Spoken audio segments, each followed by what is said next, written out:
رات کے بعد دوستوں، بزرگوں اور بھائیوں، انسان اپنی زندگی میں جیسے جیسے شب و روز طے کرتا ہے، بہت سارے مواقع زندگی میں اسے دیکھنے نصیب ہوتے ہیں۔ ہمارے ہاں کچھ تقریبات کی جاتی ہیں، خوشی کے موقع پر بھی اور غم کے موقع پر بھی۔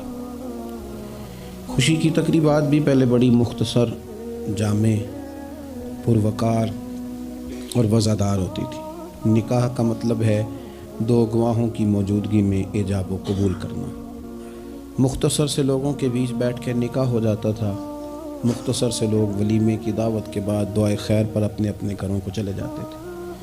ہندوستان میں مسلمانوں نے ہندوؤں کو دیکھا کہ وہ مہندی کی رسم کرتے ہیں، اس پر پھر اتنی زیادہ توجہ لوگوں کی بڑھ گئی کہ وہ باقاعدہ شادی کا حصہ بن گئی، باقاعدہ اس پہ بہت بڑا سرمایہ خرچ ہونے لگ گیا۔ پھر اس کے ساتھ ساتھ فی نفس ہی عورت کا ہاتھوں پہ مہندی لگانا تو ناجائز نہیں، لیکن اس میں پھر ایک باقاعدہ تقریب رکھ لینا، پھر مرد عورتوں کا اکٹھے ہونا، پھر ڈھول ڈھمکا ہونا، پھر شور شرابہ ہونا، اس کی شریعت قطعاً اجازت نہیں دیتی۔ پھر یہ ہوتا تھا کہ شادی سے قبل جب رشتہ طے ہوتا تھا تو طریقہ یہ تھا کہ لڑکی اور لڑکے کا نکاح کر دیا جاتا تھا اور مناسب وقت پر رخصتی ہو جاتی تھی۔ نبی پاک صلی اللہ تعالیٰ علیہ وسلم نے حضرت سیدہ عائشہ صدیقہ رضی اللہ تعالیٰ عنہ کے ساتھ نکاح کیا اور 3 سال کے بعد رخصتی ہوئی۔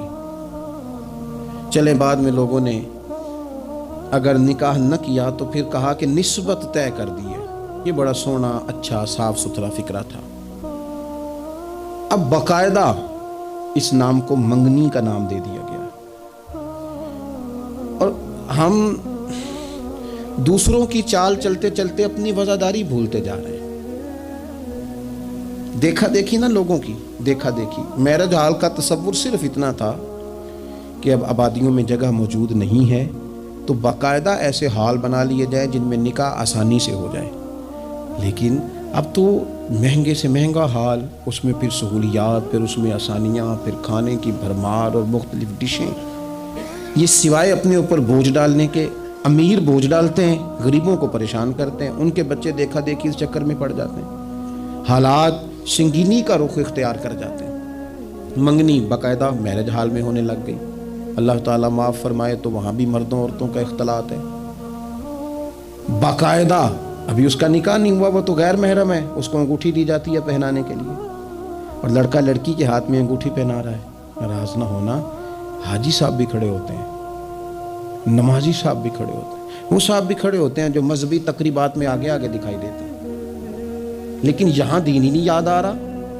کوئی شخص کلام کرنے کو تیار ہی نہیں ہے کہ میاں یہ تو حرام ہے، حرام ہے، اشد حرام ہے۔ جب تک ان کا نکاح نہیں ہو جاتا یہ ایک دوسرے کے لیے محرم نہیں ہے، لیکن کوئی روکنے والا نہیں۔ تقریبات بڑھتی گئیں، بوجھ بڑھتا گیا، بہت بڑا سرمایہ۔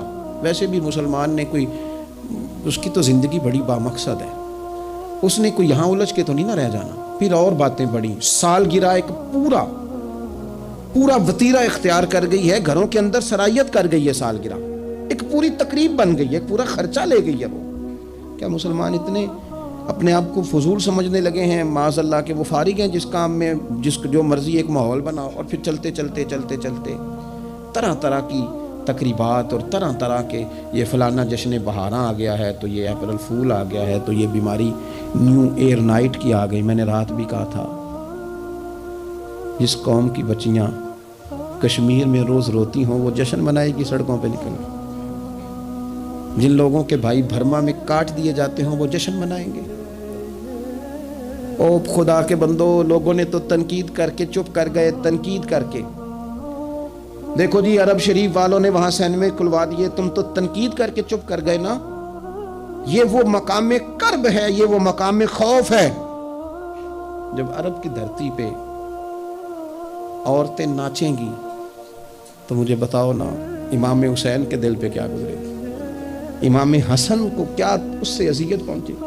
آپ کو پتہ ہے سیدہ پاک کو کتنی تکلیف ہوگی، مولا کائنات کو کتنی ہوگی، عثمان غنی کو، فاروق اعظم کو، صدیق اکبر کو۔ تمہیں پتہ ہے یہ عرب کا ملک کسی ایک شخص کی حکومت کی جگہ نہیں ہے، یہ کسی خاندان کا نہیں ہے، کسی قبیلے کا نہیں ہے، کسی سیاستدان کا نہیں ہے، یہ عرب شریف تو میرے نبی پاک کا وطن ہے۔ اس وطن میں جب گانے باجے ہوں گے، ڈھول ڈھمکے ہوں گے، تماشے ہوں گے، حضور کے قلب نور کو کتنی تکلیف ہوگی۔ اور ہم ہیں کہ مذاق بنا ہوا ہے۔ کہاں ہیں وہ لوگ جو روز کہتے تھے موویاں بنا کے غریب لوگوں کو پکڑ کے کہتے تھے یہ فلانی غلط حرکت کر رہا ہے، یہ فلانی۔ تمہارا فتویٰ غریب کے حق میں اور ہے اور امیر کے حق میں اور ہے۔ اب بھی تو کوئی 2 ویڈیو بنا دو نا کہ یہاں یہ ظلم ہو رہا ہے۔ اور جب سال گزریں تو قومیں اپنا حساب کرتی ہیں، اور میرا اور آپ کا سال وہ گزر رہا ہے جہاں قرضہ زیادہ لے لیا گیا ہے، جہاں قومیں گروی رکھی جا رہی ہیں، جہاں ہمارا ہر پیدا ہونے والا بچہ مقروض پیدا ہوتا ہے، لیکن مزاج بن گیا نا بس مناؤ، جو ملتا ہے اسے مناؤ۔ یہ کس نے شوق پیدا کیا ہمارے بچوں کے اندر روز شادیوں پہ جانے کا، تیار ہو کے جانے کا؟ کس نے شوق پیدا کیا؟ بڑوں نے۔ نہ مانے بزرگ، بڑوں نے شوق پیدا کیا۔ ہم نے ابلاغ اس طرح کا کیا، او کدی موقع آنا ہوں ہے انوتھے بھی نہ جائیے، ورنہ ہمارے بچوں میں شوق کبھی نہ آتا۔ ہم نے ابلاغ کیا ہے، ہم نے توجہ دلائی ہے۔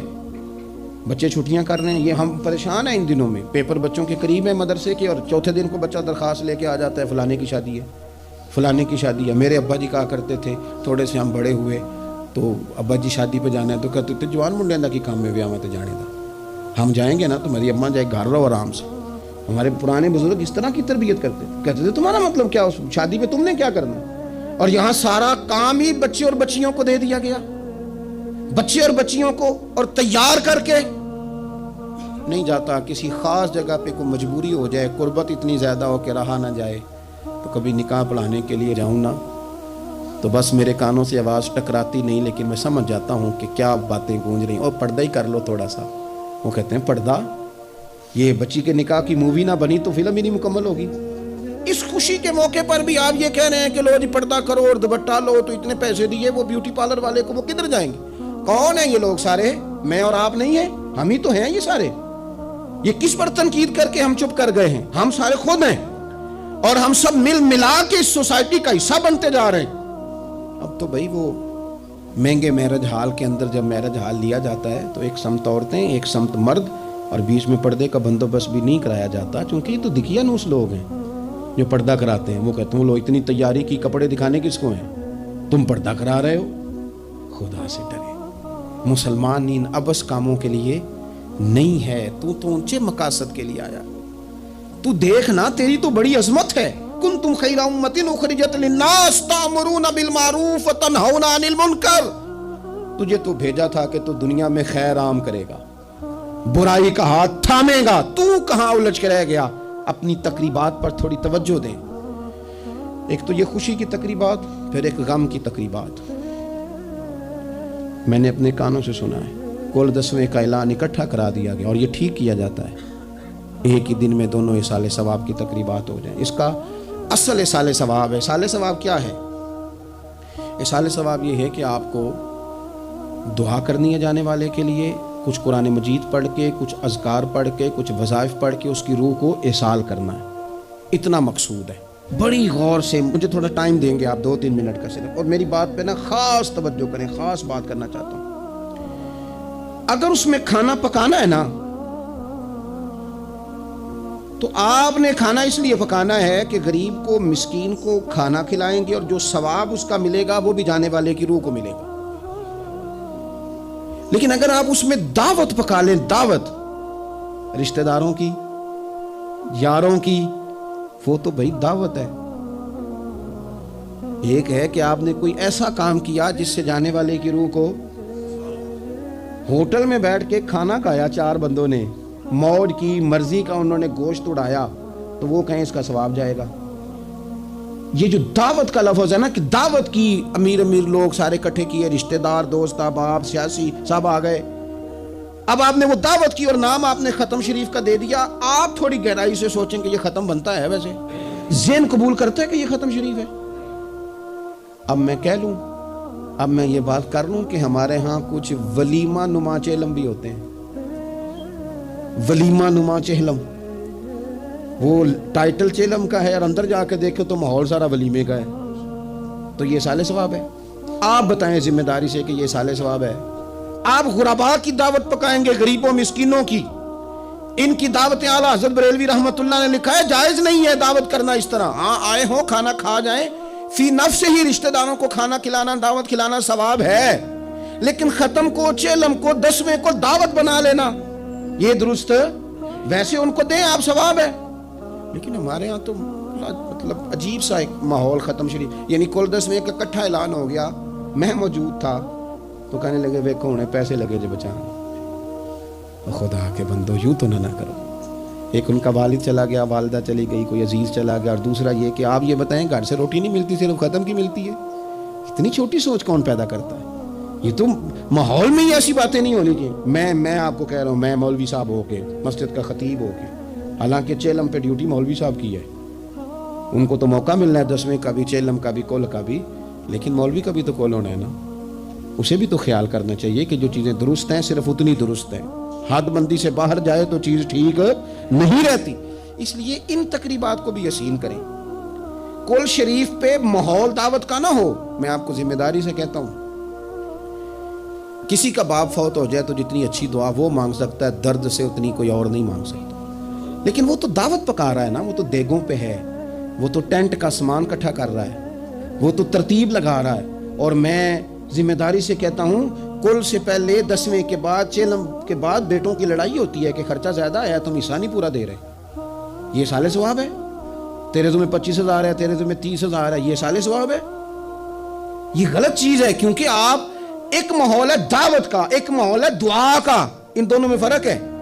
جہاں دعا کا ماحول ہوگا نا, وہاں نہیں یہ ٹینٹوں کا چکر, روٹیوں کا چکر, یہ آنے جانے والوں کا چکر, میرج حال, وہاں نہیں. وہاں تو لوگ قرآن شریف پڑھیں گے, وہاں تو گھر والے بھی بیٹھ کے تسلی سے تسبیح کریں گے, اور پھر تسلی سے آنسوں سمیت رب کی بارگاہ میں دعا کریں گے. دعوت اور دعا کا ماحول ہی الگ الگ ہے. اس لیے جو ہماری تقریبات اصالے ثواب کی ہیں. اور پھر میں آپ سے عرض کروں, امیر بڑے بڑے چیلم کرتے ہیں, غریبوں کو مشکل میں ڈال دیتے ہیں. مشکل میں پتہ نہیں بیچاروں کا بیماری پہ کتنا کو خرچ ہو گیا ہے, کہاں کہاں سے قرضہ اٹھایا, کتنی تکلیف صحیح ہے. پھر آپ نے کل شریف پہ بھی بہت بڑا اہتمام کا کہہ دیا, پھر 10ویں پہ بھی کہہ دیا, پھر چیلوں پہ بھی کہہ دیا.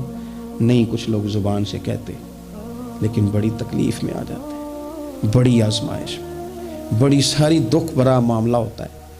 اور میں نے دیکھا ہے, چونکہ میرا شعبہ ہے, میں نے قریب جا کے دیکھا ہے, لوگ سوال جواب کر رہے ہوتے ہیں, جناب آپ کیسے کر کے کریں, کس کو دکھ بتائیں.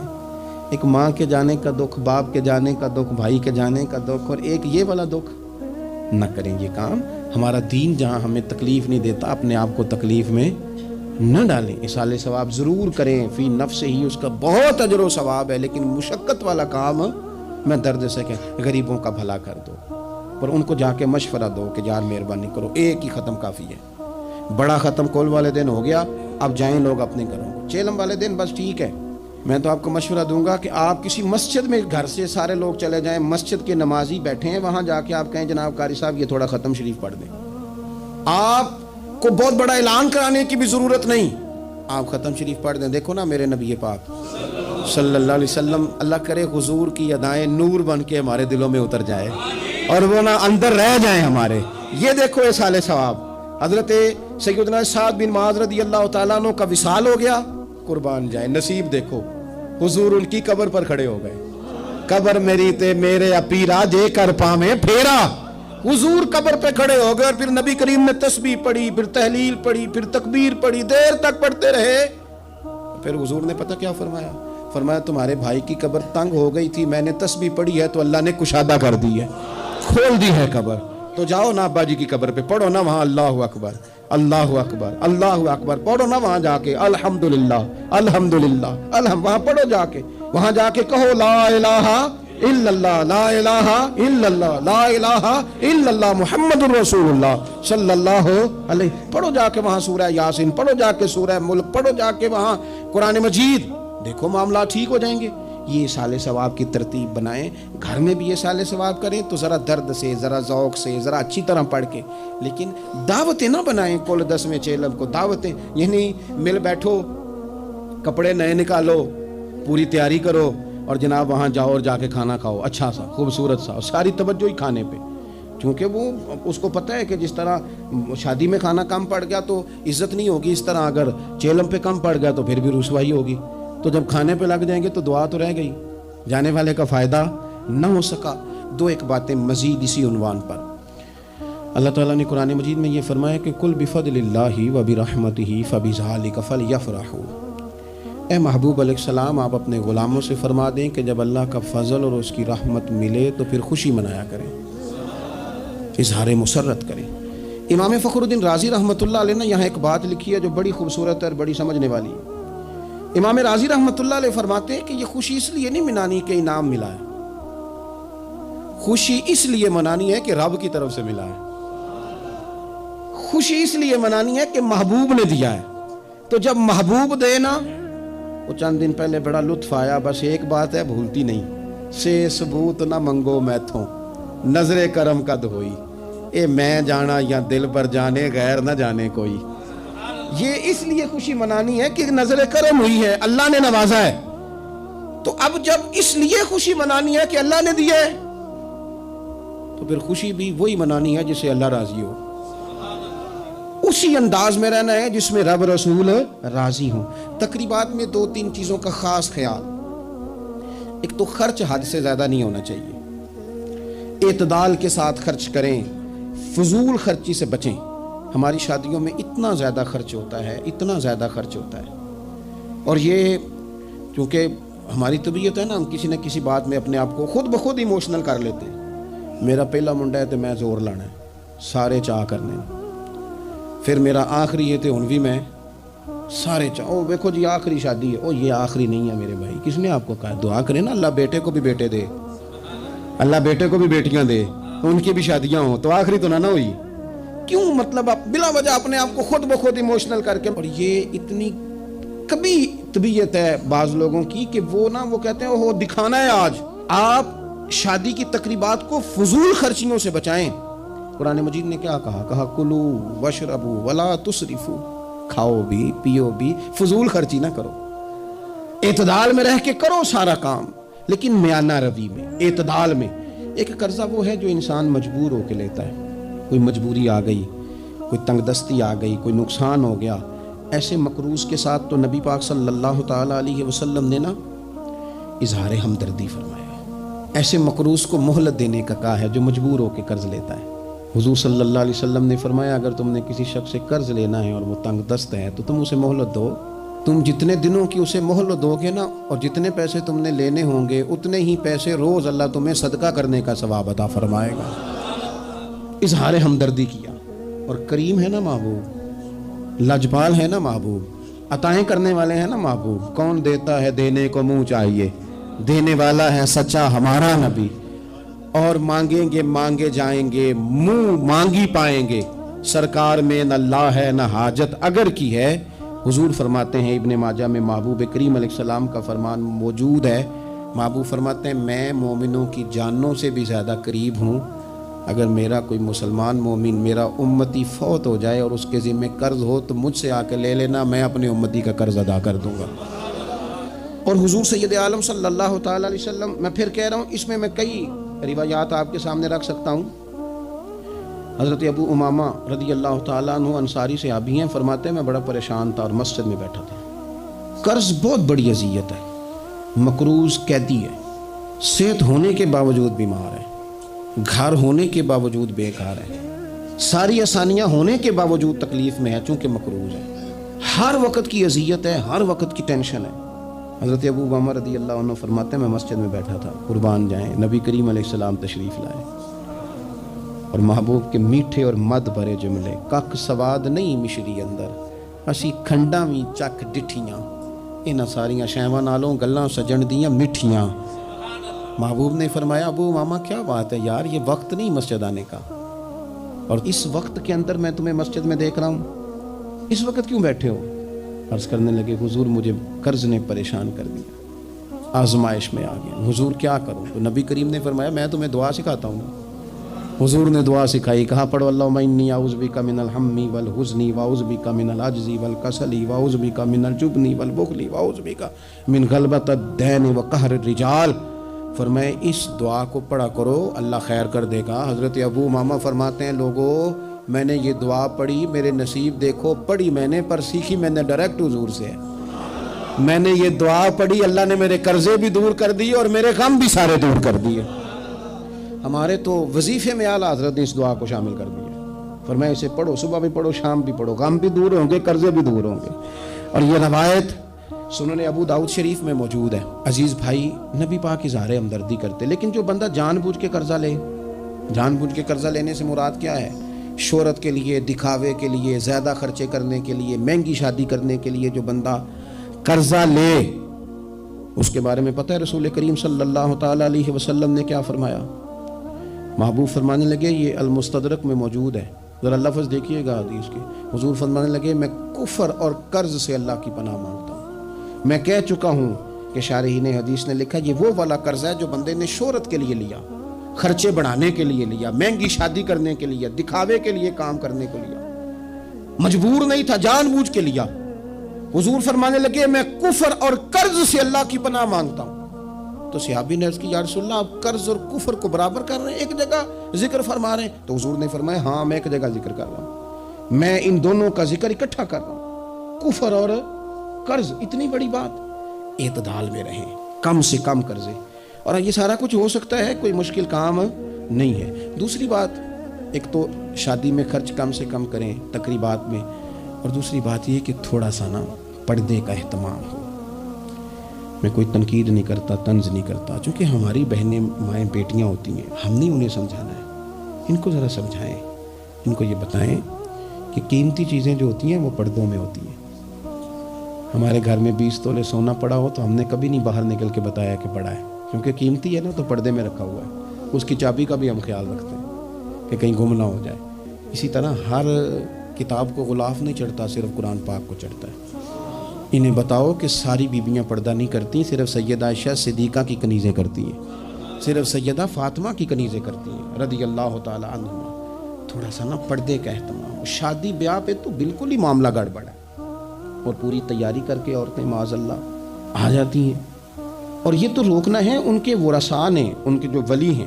عورت نے جو بناؤ سنگار کرنا ہے وہ تو گھر میں اپنے خامد کو دکھانے کو کرنا ہے، تو وہ گھر میں کرے جب اس کو ضرورت ہو، لیکن اس طرح سے لے کر کے اس کو بیاہ میں جانا، شادی میں جانا، مہندی کی تقریب میں جانا، یہ نہ عقلاً ٹھیک ہے، نہ نقلاً ٹھیک ہے، نہ تہذیب کے طور پر ٹھیک ہے، نہ سوسائٹی میں مہذب لوگ اس طرح کا کوئی کام کرتے ہیں۔ سنو نبی پاک صلی اللہ تعالی علیہ وسلم نے ارشاد فرمایا شرک کے بعد جو سب سے بڑا گناہ ہے وہ بدکاری ہے، بے حیائی ہے۔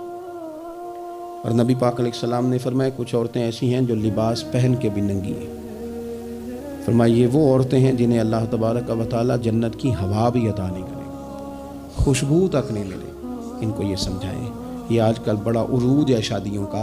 خواتین مہربانی کریں، اپنے اوپر رحم کھائیں، نہ اللہ کی نافرمانی مول لیں۔ ماؤں بہنوں بیٹیوں پھر روتی ہو، دکھ سناتی ہو، کہتی ہو بڑی ساری آزمائش میں ہیں، تو اگر تکلیف میں ہو تو پھر تو رحمت والے کام کرو نا۔ بندہ تکلیف میں بھی ہو، دکھوں میں بھی، اور کام عذاب والے کرے تو اسے کس طرح کر کے آسانی میسر آئے گی؟ اس لیے شریعت اسلامیہ کے دائرے کے اندر وقت گزارے۔ تیسری گزارش تقریبات کے حوالے سے، تیسری اور آخری یہ ہے کہ ہم نا شادی ہو، بیاہ ہو، کوئی بھی معاملہ ہو، ہمارا یہ مزاج بن گیا ہے کہ ہم نا تعلقات نبھاتے ہیں۔ دفتر کے لوگوں کو بلائیں گے، ہمارے جو بزنس کے متعلقہ لوگ ہیں ان کو دعوتیں دیں گے، جن لوگوں سے ہمیں کوئی سیاسی سماجی کام پڑ سکتا ہے انہیں بلائیں گے، دعوت بھی کبھی کھلائیں گے تو کوشش کریں گے اس بندے کو کھلائیں جو بندہ نا جس کی ذرا فوٹو صحیح آتی ہے، لائکس اچھے ملتے ہیں۔ اسی طرح کا معاملہ شادی میں ہم نے کر لیا ہے، صرف اپنے فائدہ دیکھ کے، نفع دیکھ کے، بلکہ اخباروں میں بعض میں خبر آتی ہے فلاں کے بیٹے کا ولیمہ سیاسی اجتماع بن گیا، غربا کو موقع نہیں ملتا۔ ہمارے استاد صاحب بات سنایا کرتے تھے، وہ فرماتے تھے کہ ایک آدمی کو کسی نے بلا لیا شادی پہ، تو کسی گیراج میں کسی ورکشاپ پہ کام کرتا تھا، تو وہ نہ وہیں سے کپڑے نہ بدل سکا، انہی کپڑوں میں وہ اسی طرح آلودہ تھے کام کے ساتھ۔ اس نے کہا کہ اگر میں گھر گیا تیار ہونے تو وہ لیٹ نہ ہو جاؤں، تو اسی طرح چلا گیا۔ اس کو چوکیدار نے اندر ہی نہیں جانے دیا، کہا تو کدھر آ گیا؟ اس نے بڑی کہا بھی مجھے بلایا ہے، میرا تعلق ہے۔ اس نے کہا نہیں تجھے کیسے بلا لیا؟ کیونکہ اسے پتا تھا نا ان لوگوں کا تو اسٹیٹس ہی اور ہے، غریب آدمی ان کی دعوت میں۔ اس نے کہا جا تجھے نہیں بلایا, اندر ہی نہیں گھسنے دیا. اب وہ جلدی سے گاڑی بھگا کے گھر گیا. وہ کاٹن شاٹن مایا شایا تگڑے کپڑے ویسٹ کوٹ اچھے طرح سوٹ بوٹ پہن کے جب وہ واپس لوٹا نا تو اس نے جناب خود سے اسی چوکیدار نے خود دروازہ کھولا, اندر بھیجا. اب وہ جب کھانا شروع ہوا نا تو اس نے ایک ڈونگا لیا سالن کا اور اپنا کرتا پکڑ کے اس میں ڈبو دیا, پھر دوسرا کرتا ڈبو دیا.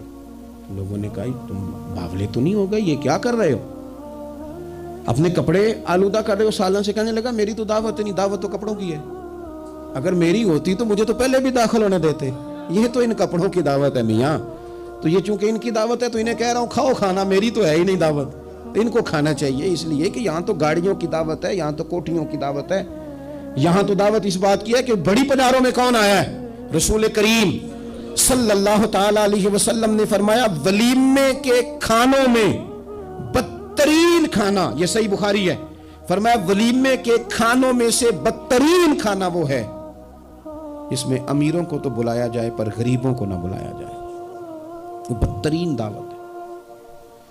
اس لیے بعض صوفیاء تو یہ فرماتے ہیں کہ کوشش کر کے نا بعض غریبوں کو منت کر کے لے آؤ اپنے ولیمے کی اپنی تقریبات کی دعوتوں میں, تاکہ تمہارا کھانا اچھا کھانا تو بن جائے نا, تمہارا کھانا بہترین کھانا تو بن جائے نا, تمہارا کھانا اعزاز والا تو ہو جائے, کچھ تو غرباء کو دعوت دے لو. لیکن ہماری تقریبات ہماری ذاتی معاملات کا حصہ بن جاتی ہیں. میں تو مذہبی تقریبات بھی دیکھتا ہوں, مذہبی تقریبات میں بھی ہماری پوزیشن کچھ اسی طرح کی ہے. میں اپنے بارے میں کئی دفعہ دوستوں کو کہہ چکا ہوں کہ دین کا خادم سمجھ کے دعوت دینا تو بڑی اچھی بات ہے, لیکن ہمیں برانڈ نہ بناؤ. ہمیں بعض جگہ بڑی اچھی طرح سمجھ آ جاتی ہے کہ بعض آدمی کا بات کرنے کا سٹائل کیا ہے, اور جو آدمی روز اتنی لمبی چوڑی تقریر کرتا ہے اس کو جب آ کے کوئی شخص بات سنانے کی کوشش کرتا ہے تو پتہ چلو اکثر چل جاتا ہے کہ کہاں سے بات کر رہا ہے. چلیں جواب نہ دینا کئی دفعہ اخلاقی طور پر درست نہیں ہوتا. دینی تقریبات کو کوئی ضروری ہے کہ 600 آدمی 400 آدمی بیٹھے گا تو پھر ہماری محفل ہوگی, کوئی ضروری ہے؟ اس لیے تو غریب آدمی نے جلسے کو ہاتھ ڈالنا ہی چھوڑ دیا, جلسہ مہنگا ہی بڑھا. غریب آدمی نہیں یہ کام کرتا, وہ کیسے محفل کرے گا؟ وہ تو آپ ساؤنڈ والے کے پاس جائیں تو کہتا ہے دور بدل گیا ہے, اب کہاں 1500 میں ساؤنڈ لگتا ہے. وہ تو چونکہ ہم نے ہر چیز کو برانڈ بنا دیا, کمرشل کر دیا, ماحول اور طرح کا بنا دیا. یہ کام نہ کریں, آپ اس کو دین ہی بنائیں اور یہ ذوق ہی رہے نا, تو بھائی اس کے لیے پھر کسی آرٹیفیشل نعت خاں کو بلانے کی ضرورت نہیں ہوتی. محلے کا لڑکا بھی سونی نعت پڑھ لیتا ہے. اس کے لیے پھر اپنے خطیب صاحب بھی بڑی بہترین تقریر کر لیتے ہیں جو ہمیں 5 نمازیں پڑھاتے ہیں. پھر یہاں بھی سارے کام, لیکن ذہن تقریبات کے لحاظ سے بن گیا ذرا بڑا اونچا سا. دین اپنی ذاتی حیثیت رکھتا ہے. اپنی تقریبات کو شستہ کریں, سنجیدہ کریں, صاف ستھرا کریں. جتنی بھی قباحتیں ہیں, اخلاقی ہیں, مالی ہیں, ان کو دور کریں. ہم مسلمان ہیں, مسلمان بڑا سنجیدہ سا ہوتا ہے, سونا سا ہوتا ہے, اس کے رویے بڑے میٹھے ہوتے ہیں, اس کے آنے جانے کے معاملات میں شائستگی ہوتی ہے. اسے دیکھ کے پتہ چلتا ہے کہ یہ رسول اللہ کا ماننے والا ہے, یہ نبی کریم علیہ الصلوۃ والسلام کا تربیت یافتہ امت ہے. اللہ تعالیٰ سمجھ عطا فرمائے. آخر دعوانا